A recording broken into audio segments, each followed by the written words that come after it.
नमस्कार शेतकरी बंधूंनो, आपण आज कोपरगाव तालुक्यातील नाटेगाव या गावामध्ये आहोत। आज येथील प्रगतशील शेतकऱ्याने आपलं 3499 ह्या वाणाची लागवड केलेली आहे।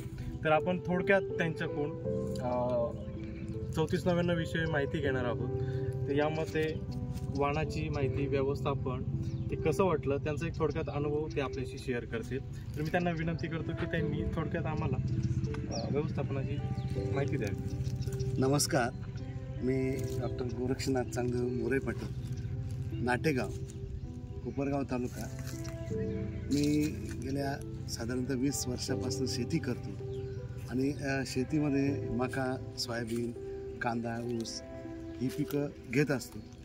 मकाचं साधारणतः 20 वर्षापासून मी नेहमी घेत असतो। तर ह्या वर्षी मी एक आशिरी सीड्सचं 3499 म्हणून हा वाण माझ्या टोटल 4 एकर क्षेत्रावर केला आणि एकदम असं उत्कृष्ट प्रकारचं मला आज तरी या ठिकाणी उत्पन्न दिसतं आहे।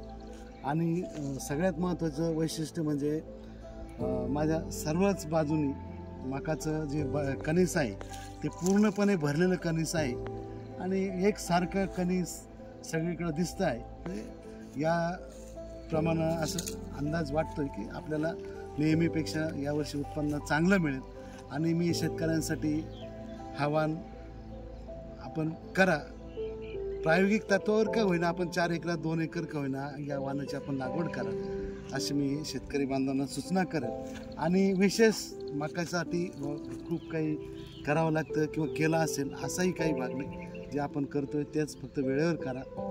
एवढंच या ठिकाणी खत व्यवस्थापन करा आणि पाणी व्यवस्थापन